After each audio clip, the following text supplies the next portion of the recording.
Abdulkadir Jelani fitaccen malamin addinin Musulunci ne wanda aka haife shi a ƙarni na 11 a ƙasar Farisa. Labarin farko na Abdulkadir Jelani sun bayyana shi a matsayin matashi mai tsananin son neman ilimi, sai Allah kuma ya azarta shi da uwa Salaha wacce ta kwadaitar da ɗanta wajen samun ilimi.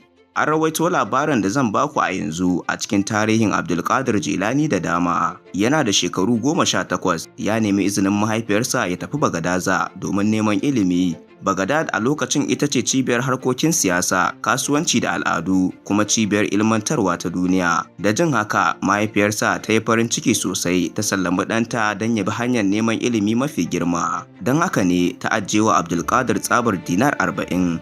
Tana shirya kayan tafiyarsa sai ta saka kuɗin a cikin rigar tasa don ajiyewa. Kafin Abdulkadir ya shiga ayarin tafiya zuwa Bagadaza, nasihar da mahaifiyarsa ta yi wa ɗanta shine duk lokacin da za ka yi magana ka faɗa gaskiya. Ka tuna cewa Annabi Muhammad sallallahu alaihi wasallam ya ce, gaskiya tana kai mutum ga adalci, kuma adalci yana kai mutum ga shiga aljanna. Allah ya faɗa mana a cikin suratul Tauba aya ta 119 cewa ya ayyuhal lazina amanu ittaqillaha wa kunu ma'as sadiqin. Ma'ana, ya ku waɗanda kuka yi imani, ku ba Allah da takawa kuma ku kasance tare da masu gaskiya. Ya tashi ya miƙe zuwa hanyar neman ilimi.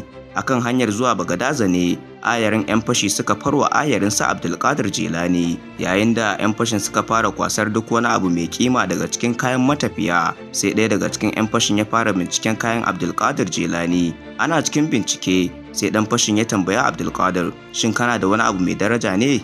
Abdulkadir a sanye ya amsa ya ce, ina da shi. Da jin haka sai ɗan fashin ya ƙara bincike amma bai samu komai ba. Dan fashin ya kai Abdulkadir wurin shugabansa ya ce, wannan yaron ya ce yana da kaya masu daraja amma ban samu komai a gunsa ba. Shugaban 'yan fashin ya tambayi Abdulkadir, shin ko ka ɓoye wani abu mai daraja ne? Abdulkadir ya sake ya amsa ya ce, tabbas ina da shi. Dan fashin ya ce, me kake ɓoyewa? Abdulkadir ya amsa da cewa dinar 40. Da aka ci gaba da bincike, dan fashin ya gano tsabar kuɗin da ke ɓoye a cikin rigar Abdulkadir. Dan fashin sai ya sha'awar sanin wannan yaron da bai ji tsoro ba, kuma ya dage da faɗin gaskiya. Dan fashin ya ce, menene sunanka kuma daga ina ka fito? Sai ya bashi amsa da cewa, sunana Abdulkadir kuma na fito ne daga lardin Jilan da ke Farisa. Ina za ka je? Sai ya ce, zan je Bagadaza. Me kuke shirin yi a Bagadaza? Ina so in yi karatu da manyan malamai don samun ilimi. Me yasa baka ɓoye gaskiya ba don ɓoye mana tsabar zinarin da kake da shi? Abdulkadir ya bada labarin nasihar da mahaifiyarsa ta masa da kuma umarnin manzon Allah sallallahu alaihi wasallam. Da Qur'ani na cewa a koda yaushe a faɗi gaskiya. Da jin haka sai ɗan fashin ya cika da nadama ya ce wa yaronsa, wannan yaron ba shi da tsoro kuma yana da imani da tawakkali ga Allah, yana kuma da ƙarfin hali. Hakika mahaifiyarsa ta koya masa hikima, kuma shi misali ne na gaskiya ga musulman duniya baki ɗaya. Shugaban 'yan fashin ya sunkuyar da kansa cikin kunya, hawaye suka fara gangaro masa, ya rungume Abdulkadir yana neman gafararsa. Abdulkadir ya amsa da cewa, kawai ka roki Allah da neman gafara da shari'a. Wannan shine ɗabi'a mai sauƙi na faɗan gaskiya da mahaifiya ta koya wa ƙaramin yaro ya shafi ƙungiyar 'yan fashi ya kuma canza rayuwarsu.